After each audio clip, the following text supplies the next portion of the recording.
Here's more wrestling news for July 2nd, 2021. And your headlines for this afternoon include WWE hiring for unique new position to counsel superstars.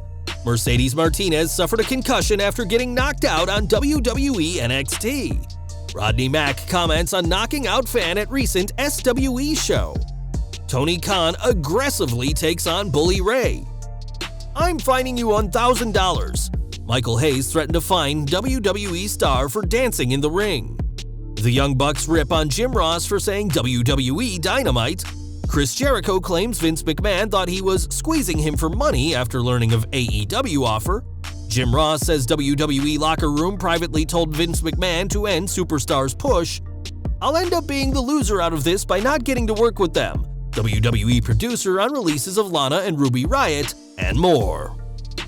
We're starting today with WWE, who have been releasing a ton of employees recently, but they're now looking for someone to fill a huge role. Now WWE are looking for a manager of talent operations and appearances, a unique position which will see the ideal candidate support and promote things that work in the best interest of the superstars. The job listing adds that the chosen candidate will run day-to-day relations with talent and will report directly to the director, which we presume is referencing Raw and SmackDown executive director Bruce Pritchard. The person who WWE picks to fill this new position is not likely to go public with the role, and hopefully, having someone around to talk to will help the roster out, especially at a time when so many superstars are being released. We've got an update on Mercedes Martinez as the NXT superstar was knocked out from Xia Li's spin kick during this week's show. During Wrestling Observer Radio, Dave Meltzer gave an update on her condition, saying, Mercedes is out of the hospital, and they did take her to the hospital, and she did have a concussion. Look, when it comes to concussions, and we're at day 1, a concussion could mean she's fine to wrestle next week, or she might not be ready to wrestle for another 6 months, because you never know. We don't know the day after, so she's fine in the sense of she's fine, but how quick she's going to heal from it, because concussions are unpredictable. Of course, Lee didn't do this on purpose, as the two are real-life friends, and we're hoping that Martinez can return to the ring soon after passing WWE's strict impact testing. From 2003 to 2004, Rodney Mack had a brief run in WWE, and in the years since, the former superstar has made a name for himself on the indies. Most recently, Mack has been working as the SWE Fury TV champion and was at the recent SWE event where a fan tried to punch Charlie Haas.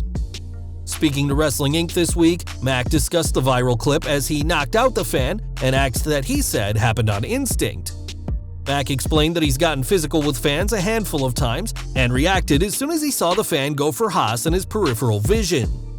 The SWE Fury TV champion was quick to react, knocking the aggressive fan out cold, and this should be yet another lesson to fans to never try and attack a wrestler during any event.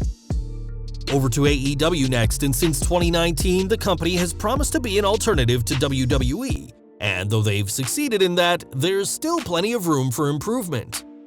One obvious flaw in AEW is how referees conduct matches, as the officials seem to have a loose understanding of the rules, and they are often hesitant to enforce the rules even when it's needed.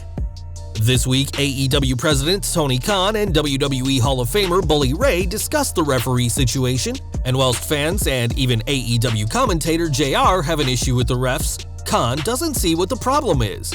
He said, I generally don't think enforcing the 10 count is the first thing people are coming to mind when we're seeing an exciting Young Bucks match, but it's something to take into consideration for sure. I don't think that's what people are thinking about when they're watching a match, but, I've got more important things to talk about on the card tonight. While Khan may not see anything wrong with how the referees work, countless people don't see it that way. And if you're an up-and-coming star who doesn't want to worry about things like the rules of wrestling, AEW is the place to be.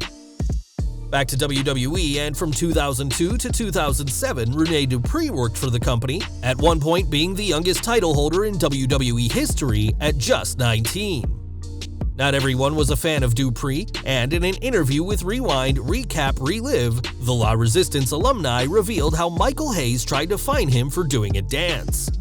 The story goes that Dupree did his dance, the French Tickler, on the Heat before SummerSlam 2004, which got a pop from the crowd, but Hayes warned him not to do it. The next time he did it, Vince McMahon gave Dupree 2 thumbs up, loving the reaction, but Hayes told the Frenchman he was going to fine him $1,000. Dupree argued that McMahon really liked the dance and said that he reckons Hayes didn't want the heel to get over with the dance. Leaving WWE in 2007, Dupree also said that WWE has been trying to re-sign him for years, but don't expect the French tickler if he ever comes back. Over to AEW, and this week, JR accidentally referred to the company's flagship show as WWE DYNAMITE, and both fans and wrestlers quickly took note of this botch. 2 men who noticed were the Young Bucks, who have a title defense on next week's show, and in their Twitter bio, they poked fun at the wrestling commentary legend, saying, "Eddie and Penta, let's see if you can beat us next week when it counts on WWE DYNAMITE." JR has said that there were no excuses for his mistake, as he's been with AEW for 2 years now, and after recently referring to Kenny Omega as the WWE champion, we hope JR will be very careful with his words from now on. To be fair, AEW has a ton of former WWE superstars, such as Chris Jericho, who shocked fans when he jumped to the All Elite promotion in 2019. Since then, Jericho went on to become the first AEW World Champion, as well as the founder of the Inner Circle, but Vince McMahon never thought that was going to happen. Speaking to Dave Meltzer and Brian Alvarez on Wrestling Observer Radio, Jericho explained how he told the WWE chairman about his plans to leave, saying, "I honestly believe to this day that he thought I was trying to bluff him and squeeze him for more money, which he should know me better. And if that's the case, I never would have done that. I was always straight with Vince as much as possible, but that's kind of how it all started, and I bet Vince regrets that now because of the amount of money he would have paid me not to go. I'm sure he's paid times 100.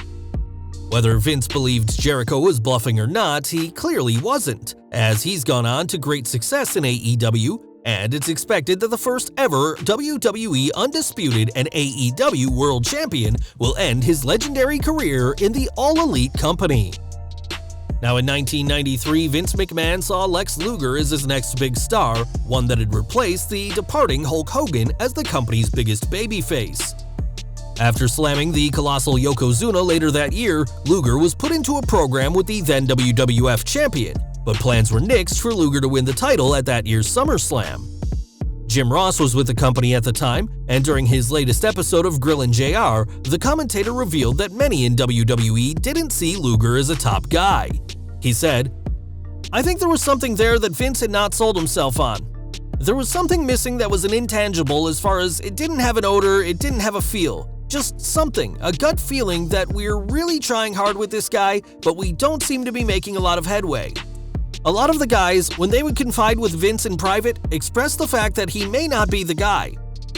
There's a lot of backstage stuff that goes on and things like that, but I believe that I think Vince had heard enough of Pat Patterson and maybe even Bruce Pritchard. I don't know, that it was time to move on from this project."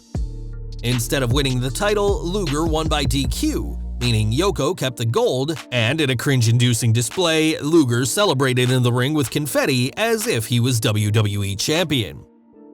Ross added that McMahon hated to give up on Lex, which is why both he and Bret Hart were booked to win the 1994 Royal Rumble, but it was ultimately the much more popular Hitman who dethroned Yokozuna at WrestleMania 10.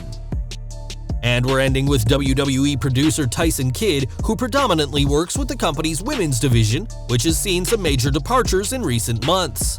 Losing the Iconics in April, the women's division more recently lost Ruby Riott and Lana, with both being cut exactly 1 month ago. In an interview with Justin Dillon of the Wrestling Classic podcast, Kidd said that he feels bad for Lana and Ruby, neither of whom held gold in WWE, and that he's confident they'll both be more than okay outside the company. Kidd went on to say that he'll end up being the loser out of this, as he won't get to work with them again, at least for the time being.